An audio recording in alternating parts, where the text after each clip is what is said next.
que a nova âncora fiscal, que pode substituir o teto de gastos, ela deve ser apresentada ao governo Lula nesta semana. O ministro da Fazenda, Fernando Haddad, espera que a nova regra fiscal seja vista pelo Copom com segurança para começar o processo de queda da taxa básica de juros. O governo Lula discute também a reforma tributária. O ministro do Trabalho, Luiz Marinho, quer retirar o imposto na folha de pagamento das empresas e começar a cobrar direto no faturamento. São muitas, claros, as pautas econômicas e o mercado financeiro já está dando os seus sinais. E nós vamos conversar agora com o economista Carlos Rotz, que vai conversar conosco para trazer todos os detalhes em relação a essas propostas. Muito bom dia, Carlos. Bom dia, Marcelo. Tudo bem?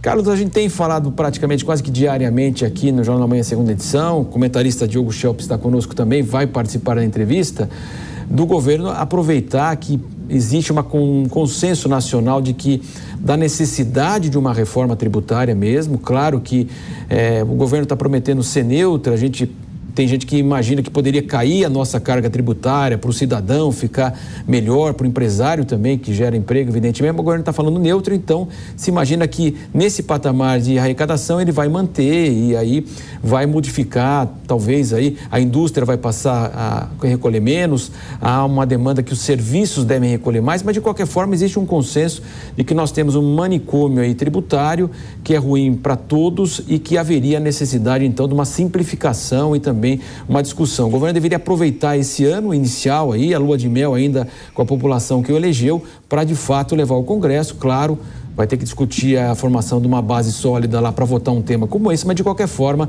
seria ideal fazê-lo no primeiro ano. O senhor concorda também?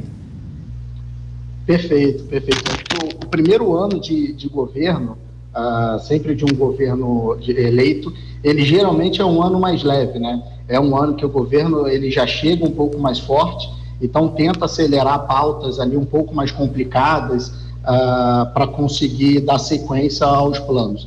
A gente não está vendo isso nesse governo, né? A gente está indo para o terceiro mês de governo e o governo não tem demonstrado força, não tem trazido um pouco mais de tranquilidade para esses temas mais complicados, tá, Marcelo? Você comentou sobre a questão da reforma tributária.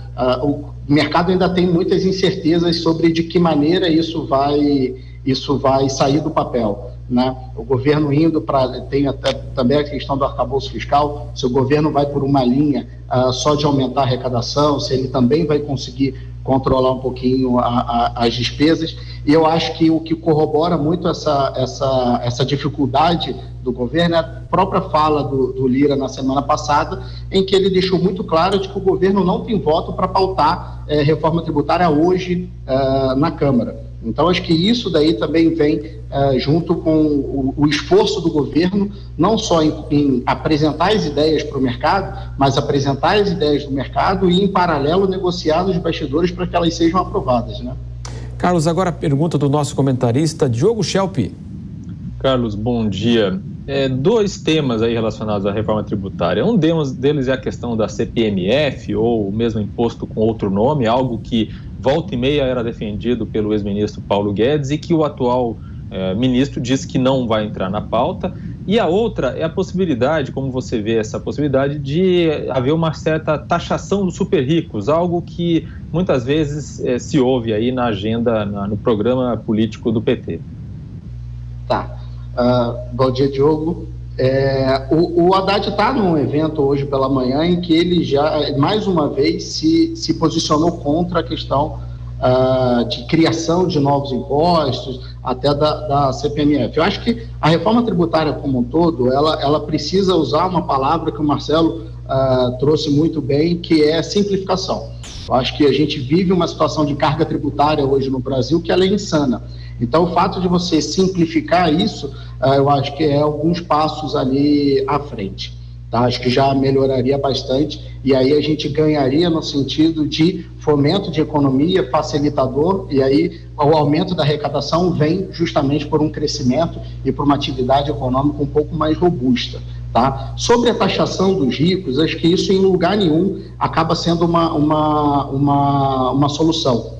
Vale lembrar que quando você aumenta o tributo para uma classe um pouco mais privilegiada em termos de patrimônio, que muitas vezes é quem cria uma empresa, é quem está ali na última linha de criação de empregos, isso indiretamente prejudica a economia também, né? A gente não pode acreditar que a empresa ela vai ter um aumento de taxação ou o dono de uma empresa vai ser mais tributado e ele vai continuar investindo, gerando negócios, contratando e criando novas oportunidades, mesmo num cenário desse. Então, indiretamente, ele repassa menos, indiretamente, ele investe menos. Então, não vejo isso como uma solução também. Lógico que é de interesse do atual governo trazer soluções e trazer ideias para o público, né? Então, boa parte dos eleitores do atual governo, eles querem ouvir pautas, querem ouvir medidas muito por essa linha. Mas, no âmbito econômico, a gente sabe que isso não é, de fato, uma solução, né? Agora, Carlos, você acredita que os projetos que já estão lá no Congresso, já houve até uma discussão, né, ao longo dos últimos anos, são projetos que podem, de fato, prosperar, claro que vão ser modificados, a gente sabe que é uma briga de foice, né, quer dizer, a União não quer perder recurso, o Estado não quer perder recurso, o prefeito não quer perder recurso, a indústria quer pagar menos, quer que os serviços paguem mais, a gente sabe que é uma disputa muito grande, mas essas propostas poderiam, de fato, aí, elas serem analisadas, alteradas e trazerem, de fato, aí algo positivo para o país? Sim, eu acho que você trouxe bem isso de cada um acaba puxando um pouquinho para o teu lado.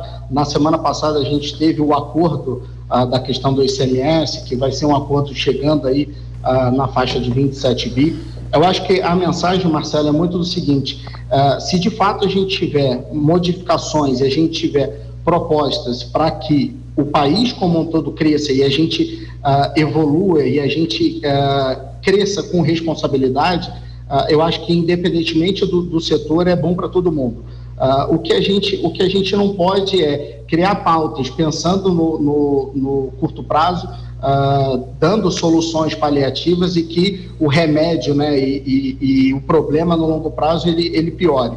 Então, se de fato a gente criar um ambiente econômico favorável com a questão da reforma tributária também, o próprio novo arcabouço fiscal que foi discutido na semana passada também com o Campos Neto, com a ministra Tebet também, isso trazendo um ambiente de negócios favorável, indiretamente e diretamente, você acaba beneficiando todos os setores da economia.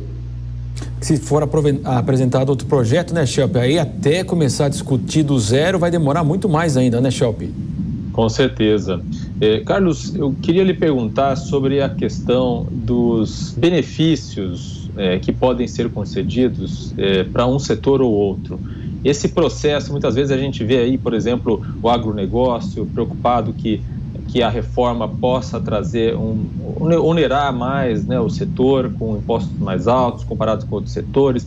Há outros setores tentando aí conseguir algum tipo de isenção, algum tipo de favorecimento. Quer dizer, como que se dá essa negociação e também com a influência, né, das relações governamentais ou também chamada de lobby por parte de setores para conseguir influir justamente no resultado final dessa reforma?